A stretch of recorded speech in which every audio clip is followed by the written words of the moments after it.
नमस्कार दोस्तों, back to our channel friends. मैं आप सबका अपने चैनल स्टॉक्स फॉर लाइफ पे बहुत स्वागत करता हूं। Welcome to HTFL family.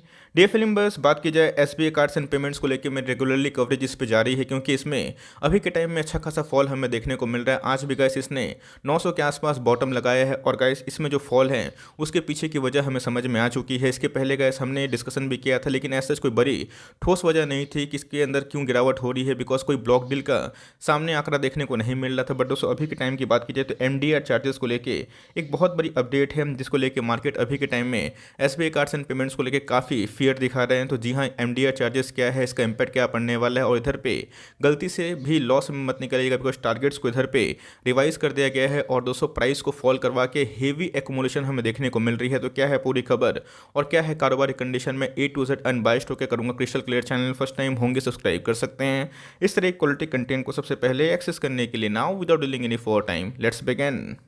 सब देख सकते हैं कि मार्केट में आज के दिन में हमें थोड़ा सा प्रेशर देखने को मिला। एट द एंड में मार्केट थोड़ा सा रिकवर हुआ, बट अगर आप देखें तो SBI कार्ड्स एंड पेमेंट्स में ऐसा कोई बड़ी रिकवरी हमें देखने को नहीं मिल रही। अच्छी बात तो ये है गैस कि अभी के टाइम में ही हमें 900 के आसपास ट्रेड करता हुआ देखने को मिल रहा है, और 900 का सपोर्ट बहुत ही इंपॉर्टेंट है, बिकॉज अगर ये इसको तोड़ता है तो आने वाले कल में इसमें और भी गिरावट संभव में होते हुए देखने को मिल सकती है। अपने ऑल टाइम हाई से अगर आप देखें तो हमें 250 पॉइंट के आसपास गिरावट देखने को मिल चुकी है, और 200 ऑल टाइम हाई से 20-22% के आसपास फॉल, एक बहुत बड़ा फॉल देखने को मिल जाता है। मंथ की बात की जाए तो गैस इसमें बहुत ही भारी भरकम सेलिंग प्रेशर देखने को मिल रहा है। पूरे मंथ में अगर आप देखें इसने 17% के आसपास नेगेटिव रिटर्न जनरेट किए हैं।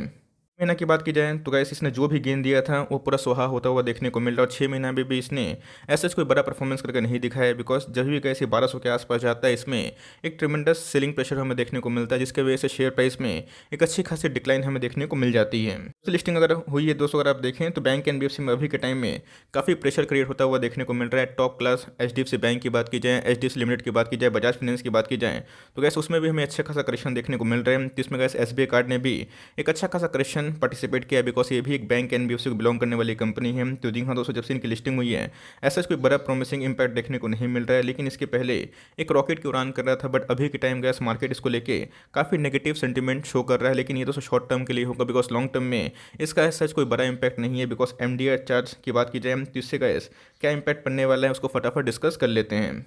सबसे पहले गाइस मेरी हमेशा से फोकस ये बात पे होती है कि अगर शेयर प्राइस में फॉल हो रहा है और वहाँ पे एकोमोडेशन नहीं हो रहा है तो वो गाइस अपने आप में नेगेटिव बात होती है। बट शेयर के प्राइस में फॉल होने के बाद अगर एक हेल्दी एकोमोडेशन होती है तो जी हाँ दोस्तों, वो बहुत ही पॉजिटिव साइन कंसिडर हमें देखने को मिलता है। बिकॉज इसके पहले आपको मैंने बताया था कि कैसे FIs ने और DAs ने अपने स्टेक को 2 गुना 3 गुना कर ली हैं। तो गाइस अगर सबसे ज़्यादा लॉस होता है तो बड़े बड़े पार्टीज़ को ही होता है, और वही दोस्तों कभी काम नहीं करेंगे, बिकॉज उनका जो रिसर्च होता है हम लोगों से बहुत टॉप क्लास हमें देखने को मिलता है। तो आज के कारोबार की बात की जाए तो आप देखते हैं कि आज के दिन में हमें 80% के आसपास एक्यूमुलेशन देखने को मिल रही है, जो अपने आप में ही बहुत ही हाई है। जहां पे ऑलमोस्ट आज 70 लाख शेयर ट्रेड हुए हैं, उसके अगेंस्ट में अगर आप देखें तो 56 लाख शेयर्स को डीमेट में ले जाया गया है। शुरुआत करता हूँ न्यूज़ रिपोर्ट से, बिकॉज अगर आप देखें तो अभी के टाइम में मोतीलाल ओसवाल ने टारगेट्स को बहुत रिवाइज कर दिया, और टारगेट्स अगर आप देखें तो यहाँ से दोस्तों बहुत ही ऑलमोस्ट 40% का अपसाइड हमें देखने को मिल रहा है। टारगेट्स की बात की तो गैस हमें 1300 के आसपास देखने को मिल रहा है। मैं फॉरवर्ड 1 साल 1 ईयर के लिए गैस बहुत ही बुलिश हूँ, बिकॉज मुझे लगता है कि 1 ईयर में ऑफकोर्स 1300 का लेवल तोड़ेगा और 1400 के आसपास जर्नी कर सकता है। तो जी हाँ दोस्तों, टारगेट्स की बात की जाए तो यहाँ पे एक बहुत ही इंपॉर्टेंट टारगेट्स है, लेकिन इसमें जो न्यूज़ है वो न्यूज़ से फटाफट डिस्कस कर लेते हैं। SBI कार्ड्स एंड पेमेंट्स में जो फॉल हमें देखने को मिल रहा था ऐसा कोई बड़ा वजह हमें देखने को नहीं मिली थी। बट दोस्तों अभी के टाइम की बात की जाए तो RBI ने रिसेंटली एक चीज़ प्रपोज किया है to issue a discussion paper in the next 1 month linked to RBI statement to cover aspects related to the charges involved in various digital payment modes covering credit cards, debit cards, PPI, UPI. This is with the intent to make digital transaction affordable to users economically viable to providers. SBI card has corrected 9% over the past 2 days on fear of reduction in MDR charges. तो जी हाँ दोस्तों, MDR charges को लेकर बहुत बड़ी update निकल के आ रही है। आप पूछेंगे कि सर इधर पे MDR चार्जेस क्या होता है, उसको एक बार डिस्कस कर लेते हैं। इस MDR चार्जेस का फुल फॉर्म की बात की जाए तो आप देख सकते हैं कि मर्चेंट डिस्काउंट रेट। तो जी हाँ दोस्तों, RBI ने प्रपोज किया है कि आपके जितने भी डिजिटल जो पेमेंट मोड है उसमें आपको कुछ रेट का रिडक्शन करना पड़ेगा। जहाँ पे जो UPI ट्रांजेक्शन की बात की जाए, क्रेडिट कार्ड की बात की जाए, डेबिट कार्ड की बात की जाए, उनके ट्रांजेक्शन काफ़ी अफोर्डेबल हो पाए, जहाँ पे छोटे व्यापारी भी अच्छा खासा पार्टिसिपेट करें। जी हाँ, सो भारतीय गवर्नमेंट का एक सपना है कि जितना भी ट्रांजेक्शन हो वो कैशलेस हो, और कैशलेस अगर होता है तो गैस वहाँ पे डेबिट कार्ड और जो क्रेडिट कार्ड के चार्जेस होते हैं उसमें अगर कटौती होती है तो काफ़ी इंकरेज मिलेगा, जहाँ पे बहुत सारे मर्चेंट्स इन सब बिजनेस का फ़ायदा उठा पाएंगे। तो जी हाँ दोस्तों, अगर इसमें इन्वॉल्वमेंट होता है आने वाले कल में एक मास जुड़ता है, आने वाले कल में बहुत लोग उसको यूज़ करते हैं। तो मेक श्योर दोस्तों इसका जो चार्जेस हैं काफ़ी अफोर्डेबल होना चाहिए, बिकॉज क्रेडिट कार्ड ऐसी कंपनी है जो ना जाने बहुत सारे एक्स्ट्रा चार्जेस भी ऐड करती हैं। तो गवर्नमेंट का इसमें फोकस है, आरबीआई भी इधर पे बीच में आ चुका है, जहाँ पे आरबीआई प्रपोज किया है कि आपके जो चार्जेस हैं उसमें कुछ कोई जो रेट है उसको चेंजेस करना पड़ेगा, जिसके वजह से जो ये प्लेटफॉर्म है काफ़ी अफोर्डेबल हो जाए। और इसी की वजह से गैस मार्केट में काफ़ी पैनिक भी है। अगर आप एमडीआर चेंजेस में कुछ चेंजेस स्लैब आते हैं, जहाँ पे अगर कोई कटौती होती है, चाहे क्रेडिट कार्ड की बात की जाए, डेबिट कार्ड की बात की जाए, यूपीआई ट्रांजेक्शन की बात की जाए, तो कैसे ये हमें एडवर्सली इम्पैक्ट होता हुआ देखने को मिलेगा। और ये इनके जो फ़ी हैं उसमें काफ़ी डेंट करता हुआ देखने को मिलेगा, और इनकी जो टोटल फ़ी का कलेक्शन है वो काफ़ी हमें शॉर्ट टर्म में नेगेटिव जाता हुआ देखने को मिलेगा। लेकिन इसका जो दूसरा पहलू है कि लॉन्ग टर्म में अगर चार्जेस बहुत ही कम होते हैं और उनके पास मास हो जाता है, मतलब बहुत सारे पब्लिक इनके प्लेटफॉर्म यूज़ करना स्टार्ट कर देते हैं, तो गैस कस्टमर में भी अच्छा खासा गेन हमें देखने को मिलेगा। तो जी हाँ, सो बैंक एनबीएफसी की बात की जाए तो आरबीआई एक बहुत बड़ा रेगुलेटर है, जहाँ पे वो मॉनिटर करता है कि कहाँ पे बैंक के चार्जेस वो अफोर्डेबल है या फिर नहीं है, पब्लिक उसको ठीक से यूज़ कर पाएंगे या फिर नहीं कर पाएंगे। तो जी हाँ, सो ये जो एमडीआर चार्जेस हैं, मर्चेंट डिस्काउंट रेट, इसको लेके मार्केट में अभी के टाइम में नेगेटिविटी है, जिसके वजह से एसबीआई कार्ड्स एंड पेमेंट्स में एक फॉल हमें देखने को मिल रहा है। जहाँ पे आरबीआई की ये उम्मीद है कि आने वाले कल में जितने भी कार्ड वाले बिजनेस है अपने चार्जेस को कम करेंगे, जिसकी वजह से ये जो प्लेटफॉर्म है इजी ट्रांजेक्शन वाला वो काफ़ी अफोर्डेबल हो जाएगा, जहाँ पे बहुत लोग कैशलेस ट्रांजेक्शन करेंगे। और गैस ये कैशलेस ट्रांजेक्शन को प्रमोट भी करेगा। तो शॉर्ट टर्म में गैस इनकी जो प्रॉफिटेबिलिटी है उसमें डेंट पड़ सकता है, बट लॉन्ग टर्म में एक बहुत बड़ा मास भी इनके संग जुड़ सकता है। बहुत बड़ी जो पब्लिक की आबादी है, ये भी गैस हो सकता है कि आने वाले कल में डेबिट कार्ड, क्रेडिट कार्ड या फिर यूपीआई जो ट्रांजेक्शन है बाय द एसबीआई कार्ड्स, ये उसको यूज़ करना स्टार्ट कर दें। यही एक छोटा सा थ्रेड था, जिसकी वजह से एसबीआई कार्ड्स एंड पेमेंट्स में हमें अच्छी खासी गिरावट देखने को मिल रही है। ऑल्दो मोतीलाल ओसवाल ने इनके जो नेगेटिव पार्ट्स है उसको भी कवर किया है, बट जो पॉजिटिव पार्ट्स हैं उनको भी गैस इधर पे कवर किए हैं। SBI card has reported a strong recovery in the card acquisition and retail spend after कोविड-19 disruption. The growth trajectory we estimated loan earning CAGR of 30% and 56% के आसपास। तो अगर आप देखें तो इनकी जो अर्निंग है आने वाले कुछ क्वार्टर में लाइक 3-4 साल में 56% के आसपास बढ़ सकते हैं। और जो लोन बुक है उसमें गैस 3% सालाना 30% सालाना इसमें बढ़त हो सकती है। और ये अपने आप में ही काफ़ी रोबस्ट है, जो इसको स्ट्रेंथन करेगा और जो उनकी एसेट क्वालिटी को भी आने वाले कल में इंप्रूव कर सकता है। तो जी हाँ, इसी को मद्देनजर रखते हुए पॉजिटिव पॉइंट और नेगेटिव पॉइंट को लेकर फॉरवर्ड एक साल के लिए कैसे टारगेट है इधर पे 1300 के आसपास, और मुझे लगता है कि पूरा अचीवेबल है। बिकॉज अभी के टाइम में मार्केट में जो एमडीआर चार्जेस हैं उसको लेकर मार्केट रिएक्ट कर रहा है, और पूरा जो न्यूज़ है उसको फैक्टर इन करने की कोशिश कर रहा है। लेट्स सी कि इधर प्रपोजल में क्या सामने एस्टीमेट आता है, और इसी की वजह से गैस मार्केट में एक फॉल आ रहा है। बट इधर पे जो इनकी ग्रोथ है वो अपने आप में बहुत ही शानदार है, बिकॉज अभी अगर आप देखें तो ये पूरा जो सेक्टर है, मार्केट है, ये काफ़ी अंडर पेनिट्रेटेड है। और मुझे लगता है कि लॉन्ग टर्म में इसमें काफ़ी ह्यूज पेनिट्रेशन बाकी दिखाई पड़ जाती है।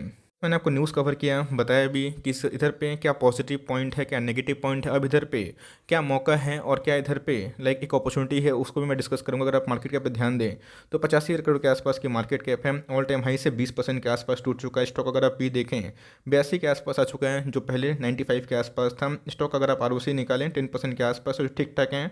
आरओई की बात की जाए तो अगर आप एनबीएफसी कंसिडर करें तो 17% बहुत ही हाई होता है, और इनके फेस वैल्यू की बात की जाए हमें 10 दिखाई पड़ जाते हैं। वैसे इस बात को नोट करिएगा, बिकॉज अगर मार्केट में इसको लेके फियर होता है, अगर शेयर प्राइस में डिक्लाइन होता है तो हमें दोस्तों बाद में लॉस होगा, लेकिन जो बड़े पार्टी है उनको सबसे पहले लॉस हमें देखने को मिलेगा। बिकॉज अगर आप देखें प्रमोटर होल्डिंग की बात की जाए, एफआईएस होल्डिंग की बात की जाए, डीएस होल्डिंग की बात की जाए, सबको मिलाएगा इस 90% से भी ऊपर स्टेक हमें देखने को मिलता है। पब्लिक के पास मात्र 8% का स्टेक है। तो जी हाँ दोस्तों, कहाँ पे 92% के आसपास स्टेक और कहाँ पे 8% के आसपास स्टेक, जहाँ पे ज़मीन आसमान का फ़र्क है। पब्लिक ने अपनी होल्डिंग को पूरा कम कर दी है, और गैस इधर पे ही जो बड़े पार्टीज हैं इधर पे एक्मुलेशन कर रहे हैं। तो जी हाँ, फॉर लॉन्ग टर्म कंपनी में काफ़ी ग्रोथ भी है। इसके पहले गैस मैंने बहुत एनालिसिस करके बताया है कि इनके लाइक सेल्स कैसे हैं, इनके प्रॉफिट कैसे हैं, उन सब वीडियो को देखकर ज़रूर देखें, जहाँ पे आपको इनके जो बैलेंस शीट के बारे में समझ में आएगा। तो ऑल्दो कंपनी फंडामेंटली बहुत ही अच्छी है, बट टेक्निकली अभी के टाइम में काफ़ी वीक देखने को मिल रही है। टिकट टिप की बात की जाए तो उसमें फॉरवर्ड एक साल के लिए टारगेट बताया गया है, वो बहुत ही शानदार है। अगर आप देखें तो 47% के आसपास अपसाइड है। तो मोस्ट ऑफ द जो ब्रोकर्स हैं उनकी मानी जाए तो गैस आने वाले एक साल में टारगेट्स 1200 से लेकर 1300 के आसपास हो सकता है। मुझे लगता है कि एक बार ये ब्रेकआउट देगा और सेंटीमेंट अगर पॉजिटिव होंगे तो कैसे इसको भी तोड़ेगा और नया ऑल टाइम हाई लगाने की कोशिश कर सकता है। अगर आप देखें अभी के टाइम में काफ़ी फ़ियर हमें देखने को मिल रहा है और इसने अगर 900 का लेवल तोड़ा तो जी हाँ दोस्तों, इसमें एक गजब की सेलिंग प्रेशर आ सकती है और वही दोस्तों लाइफ टाइम अपॉर्चुनिटी होगी जहाँ पे आप एसबीआई कार्ड्स एंड पेमेंट्स को फ़ियर के माहौल में खरीद सकते हैं। इसके पहले अगर आपने खरीदा तो कोई दिक्कत वाली बात नहीं है, कंपनी फंडामेंटली अच्छी है। लेकिन अगर आप देखें पिछले कुछ समय से जो वॉल्यूम कैंडल्स हैं वो बहुत ही एबनॉर्मल है और इधर पे का सेलिंग प्रेशर काफ़ी हाई होता हुआ देखने को मिल रहा है। आरएसआई इंडेक्स की बात की तो वन डे की चार्ट में काफ़ी ओवरसोल्ड जोन पे जा चुकी है। पिछली चार्ट की बात की जाए तो कैसे अगर आप देखें तो बहुत ही इंपॉर्टेंट सपोर्ट लेवल पे है और इसको अगर ये वॉल्यूम के संग तोड़ता है तो जी हाँ, जिसमें और भी गिरावट संभव हो सकती है। अगर आप टेक्निकली देखें तो वन डे के चार्ट में, वन वीक के चार्ट में भी इसमें काफ़ी ओवरसोल्ड कंडीशन देखने को मिल रही है। तो जी हाँ, सो जो एमडीआर चार्जेस हैं इसको लेके काफ़ी नेगेटिव सेंटीमेंट है। लेट्स से कि आरबीआई ने जो प्रपोज किया है उसका ये इम्पैक्ट क्या हमें देखने को मिल सकता है, बट लॉन्ग टर्म में कंपनी बहुत ही शानदार है। और दोस्तों जो बिजनेस कोई डील करती है अंडर पेनिट्रेटेड है और लॉन्ग टर्म में पेनिट्रेशन काफ़ी हाई है, बिकॉज हर 100 आदमी के पास 3-4 ही क्रेडिट कार्ड देखने को मिलता है। तो जी हाँ, यूपीआई से आप कंफ्यूज मत हो जाइएगा, यूपीआई आपको इधर पे लोन नहीं देती है और ये सब बिजनेस का सालों साल चलने वाले बिजनेस हैं। तो यहाँ पे बड़े बड़े जो एफ और डी ने भी अपने इंटरेस्ट को प्रॉपरली बढ़ाया है। तो कंपनी को लॉस से मत बेचिएगा, आपके पास टाइम है, टाइम दीजिए। और फ्रेश एंट्री की बात की जाए तो गैस एकदम इधर पे येस है, आप चाहें तो फ्रेश एंट्री आराम से सीएमपी में कर सकते हैं और हर एक 30 से 50% के मतलब 50 पॉइंट के फॉल पे आप चाहें तो फर्दर अपने स्टेक को बढ़ा सकते हैं। और अगर आपने अगर 1100 पे लिया है, 1000 पे लिया है, आप चाहें तो 900 पे भी थोड़ा सा एवरेज कर सकते हैं। थोड़ा डर लग रहा है तो आप चाहें तो इधर पे 880 के आसपास भी चाहें तो मैं जीटीटी ऑर्डर लगा के छोड़ सकते हैं। बेचिएगा मत लॉस में अगर आपका विजन 1 साल का है, बिकॉज इधर पे लॉन्ग टर्म में गैस कंपनी में काफ़ी ग्रोथ है और बिजनेस में भी काफ़ी पेनिट्रेशन है। तो अगर आप होल्ड करेंगे फियर में तो ही लॉन्ग टर्म में आपको गेन मिलेगा। तो कंपनी फंडामेंटली अच्छी है, बट एमडीए चार्जेस को लेकर अभी के टाइम में काफ़ी नेगेटिव सेंटीमेंट है, बट अच्छी खासी एकोमुलेशन है, अच्छे खासे एफआई स्टेक है। लेट्स सी कि आने वाले कल में डायरेक्शन क्या होता है। यही दोस्तों मेरी अनबाइस्ड कमेंट्री थी। आई होप मेरा एफर्ट आपको अच्छा लगा। आपका क्या व्यू है कमेंट बॉक्स में ज़रूर बताइएगा। तो गैस मिलते हैं जल्दी ही, चैनल फर्स्ट टाइम होंगे तो ये सब्सक्राइब भी कर दीजिएगा। तो guess bye for now, take care.